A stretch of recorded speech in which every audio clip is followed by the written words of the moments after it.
This week on Benny Sent Ya, I visit a brewery inside a caravan park. Far out. Double park at a fancy venue. Can we get married here? And catch up with an old friend. All this and less on everyone's favourite travel beer show, Benny Sent Ya. Traveling across the lands in my little camper van. Sit down and have a few. I'll tell you what you gotta do. It's in the Benny Sent Ya. It's in the Benny Sent Ya. It's in the Benny Sent Ya. It's in the Benny Sent Ya.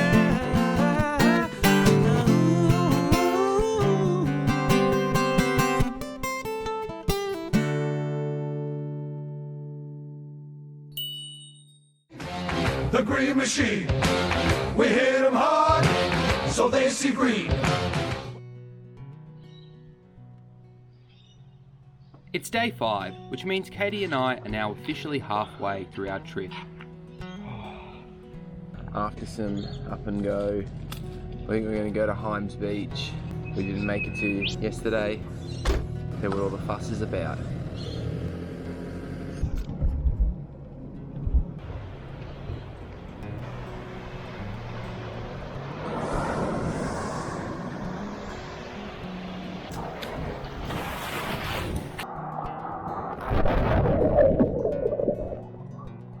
Not only do Jervis Bay locals, but so many Australians talk proudly about the white sand in Jervis Bay at Hymes Beach, the whitest sand in the world, certified by an actual museum in England that measures the whiteness of sand, because of course a museum in England measures the whiteness of sand.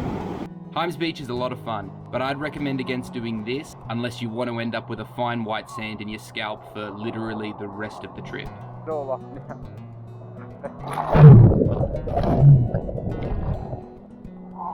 Today we are heading 3 hours south to our next campsite on Wallaga Lake. Leaving J Bay, and it's not long before we receive a grim reminder about why we chose to head south. You remember that a big part of the reason why we picked this area to do a trip is to support the economies that had their summer trade ruined by the fires, and then had any sort of late season support, also then ruined by COVID. So really encourage you to get down here, because it's good. In case you haven't noticed, it's beautiful, but looking a bit toasty as well. So you need our love. Luckily, you don't have to travel too far to find the perfect place to stimulate the economy and your taste buds. Between Milton and Ulladulla lies Cupitt's estate. We're actually really lucky to get a table here. There's so many spots reserved out on the green here. So make sure you book if you come here if you want to stay. This family-owned vineyard and fine dining destination has a focus on making everything in-house from homegrown ingredients, including wine, cheese, and beer. Yes, this is the single IPA. I think it's 6.5%. And they brew this just through there as well. It's pretty awesome. Cheers. And that's a really nice IPA. Of course, it's stronger than like an easy drinking beer, but still on a nice warm day like today, it's really nice and refreshing. Piney flavours, pineapple-y, citrusy, but strong. You taste that extra alcohol and it's good. But I decided to double park it next to their triple IPA, which came heavily recommended by one of the guys who works here, because when he goes hiking, he's like, I bring 4 tins of this, I can get out to the nature and still get a buzz in an economical way. There's a few standards in this, so Katie's definitely driving. This one is, I think, like 11%. That's too much. Anyway, to cheers. Oh yeah. Yeah, it's called the Low, is it? That's misleading. Yeah, it's like 11.1 or something. Yeah. Right. Yeah, I had 3 of those when I was watching the rugby. Oh gosh. And my mum come home. She reckons she could hear me yelling at the TV from like 150 metres up the street. Yeah. Is that when they got smashed? That is really yummy. The extra alcohol obviously is there. But what you're really enjoying is some really nice flavours. Syrupy. Sort of like a bit of golden syrup, malty, viscousy, intense, like a stone. Not like a stone. Like sap. Like sap! Already I'm thinking, you know who would love this is my mum's side of the family. Eat this place up. Already tell Tony Salter about this, who grew his first asparagus spear just this week. So good on you, Tony, if you're watching. He did. Send me a photo of it. It was a monster. Just the one speed? Yeah, just one. Just one. Hey, you got to start somewhere. How are you going to Asparagus. choose what to do with it? It was a long one.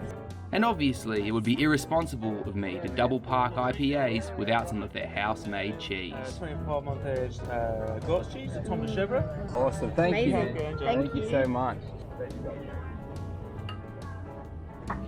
So that's, I think you said 24 month or something aged goat's cheese. This is a job for the triple. Oh wow! They grew the figs that are in the fig relish.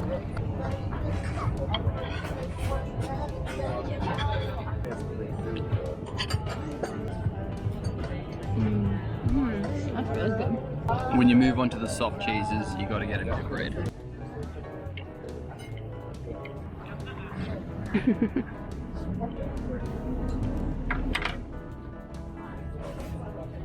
I believe in God now. And their beers go with their cheese so ridiculously well. That was like one of the best bites of cheese I've ever had in my life, honestly. Really had to close our eyes for that. It wasn't a choice. We got the blue now, and that's the cheese lovers test.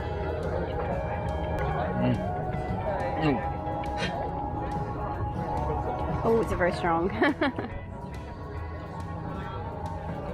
That might be the best one. Can we get married here? Yes, we can. I don't know if I've ever been to anywhere that focuses on local and house-made as much as this. The only thing that wasn't like grown or made by them was the crackers. Who doesn't love Lavosh? The IPA, I would definitely give like an 8 out of 10. This triple IPA, it's easily a 9. I don't know if I've ever had a triple IPA I like as much as this. They said they kind of wanted to make a sessionable triple IPA, which is a bit of a weird thing. It's like saying you want to make an affordable Ferrari. Well, they've done it. They've worked it out. Affordable Ferrari. Red Mazda sports car. We need to get some takeaway. And it goes without saying, this is the part of my travel beer series where I tell you not to drink and drive. How will you go when you're sick for the test? Will you be under 05 or under arrest? How will you go when you're sick for the test? After leaving Cupitt's estate, it feels like we are entering a new chapter of the South Coast. One that is so much farther away from the city, away from the day trippers, away from big business, away from the general stresses of... Sorry, past Benny, but I've got to interrupt your cringy shitty voiceover to introduce Batemans Bay.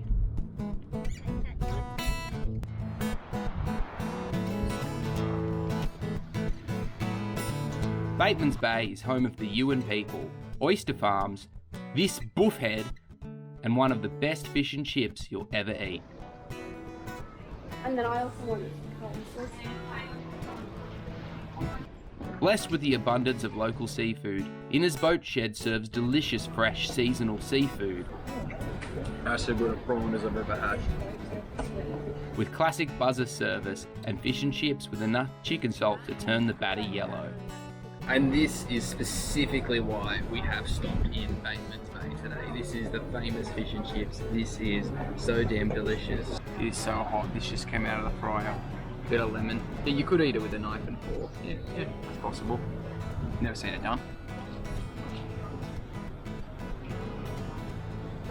If you're wondering why it's a bit yellowish, because I've got the chicken salt on. I think you should always get chicken salt on. Normally they let you shake it on yourself because of COVID. They're doing it for you. Fresh seafood and lovely chips is this. This is just a meal that'll keep you going all day. You know how I know, how you should know it's so good, is this venue is proudly alcohol free. In fact, they specifically prohibit having alcohol here. And I say it's good. Go Cola, they've got all Aussie soft drinks here. Finally, a cola with a bit of go.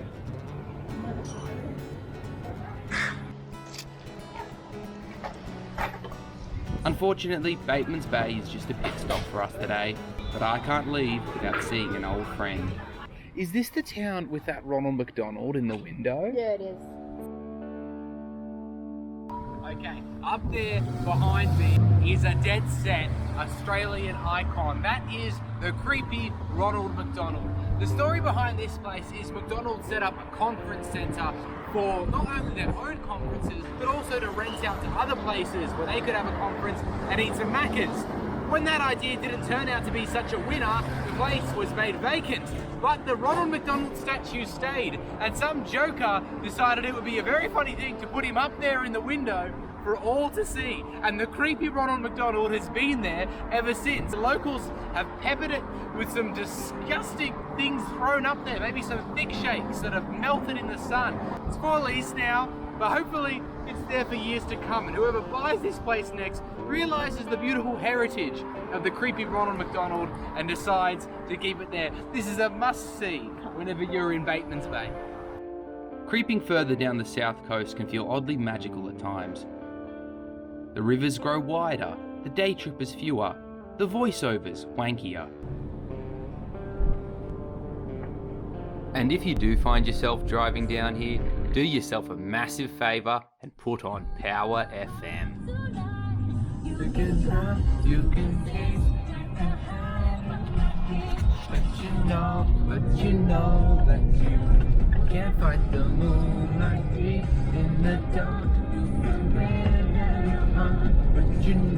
But you know you can't fight the moonlight. And half an hour south of Batemans Bay, we reach our destination of Wallaga Lake, our home for the next 2 nights. I didn't just pick this place because it's obviously very beautiful right near the lake. I also picked it because they have a brewery inside the caravan park. You think that, staying in caravan parks is daggy, or this brewery, Camel Rock Brewery, doesn't seem to think so. Gonna go to the brewery, stay as long as we want, and then just simply walk back, crash in the van, and chill out. Camel Rock Brewing tasting, paddle, got the chalk on one side, so we know what we're having. They've been here for 4 years, very family friendly, and they're dog friendly as well. First up, Montreal Gold. This is 5.1% of the golden ale. This is made with Amarillo hops and New South Wales grown barley malt. So yeah, bit of local flavour. So cheers.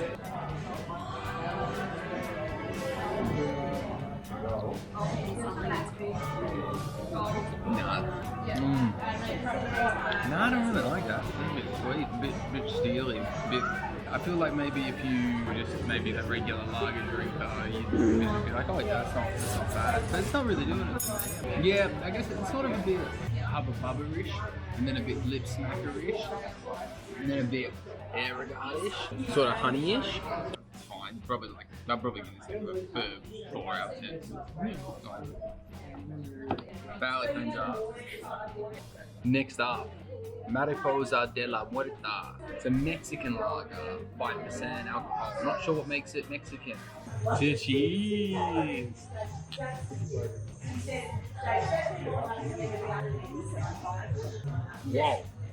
Whoa. That's not like a lager, really. That's far out. That's got a bit more balance than the other one, maybe. It's almost sort of like nothing-ish, like aloe vera-ish or something.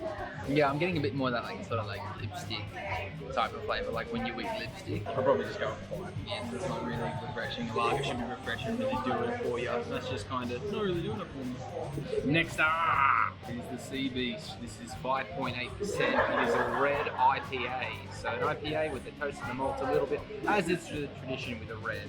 We've already had a great IPA today, so 2. So that's how it goes. That cheers. I don't know, is it a preservative or like a water thing? Can you do me a favour? Can you smell my beer? Tell me if there's anything. Smell your beer? Yeah. No, it smells normal. Yeah? You know what? I don't know, maybe it's something to do with the taps. You can kind of have the flavour in it that's a bit chemically, like fruit drink, not fruit juice sort of flavour. Like if you lick the core in the mouth. It is slightly better than what we are. Like more flavour for sure. If I was gonna have one, ever, this one. That's a 6 out of 10. Lastly, the 1900 wattle seed porter. I've never had a porter with wattle seeds in it. Now, I'm a big fan of porters, big fan of dark beers, and you know, wattle seed is just a flavour you can add to anything to make it more patriotic. So let's have a drink to cheers.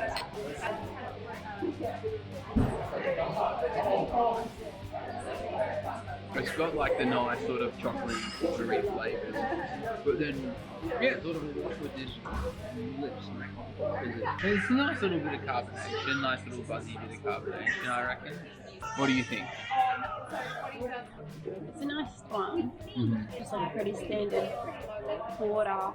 I don't really have a wattle seed, but I don't know what that tastes like anyway. So maybe it doesn't really have much of a flavour anyway. It's got this nice sort of porterish stuff across the top of my mouth. It's a bit chocolatey, a bit toasty-ish. And then it's got this same sort of pool noodly, chlorinated sort of, you know, taste flotation device. So I'll probably give this a 6 out of 10.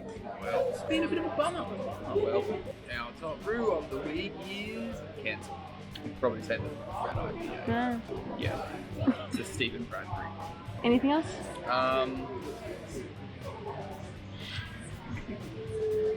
Tunes are alright. Tunes are fine. There's a guy working here who loves singing it out loud.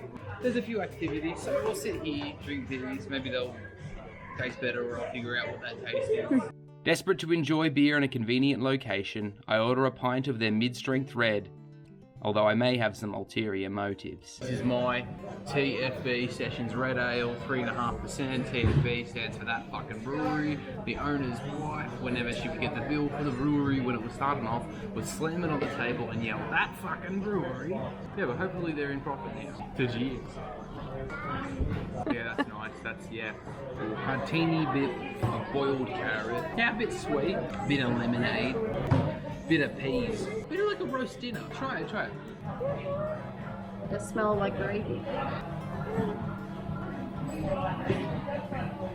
Yeah, that's pretty robust for a midi. Celebrate this up. Probably 6 out of 10. It's still a bit flat or whatever. But I must admit I had an ulterior motive ordering this. We've got this beer back there that's in nitro, but it's 440 mils, so we don't have a glass big enough. So I'm hoping just when no one will look at it, I'll just quickly be able to just put this in a Kennedy bag and go do a review. And we'll bring it back.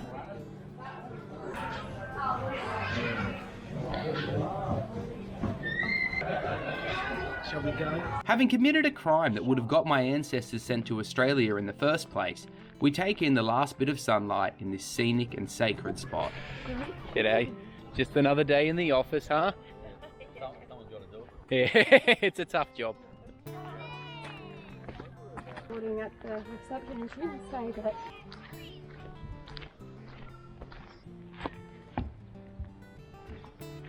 Yeah.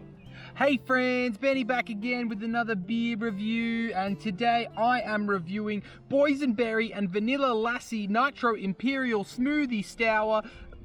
I almost got the whole thing. Sour. Oh my goodness, I can't believe the color of that. It's pink. It is absolutely pink. This tastes like something you would vape. Gorgeous out here. It's a painting. It's gorgeous. I mean, look at that Bob Ross sky. Before bed, the South Coast grazing plate returns with the addition of a Cupitt's Estate Brie. And I cannot imagine a better ending to a long day.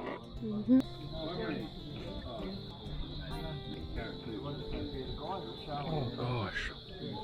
This is a really peaceful place.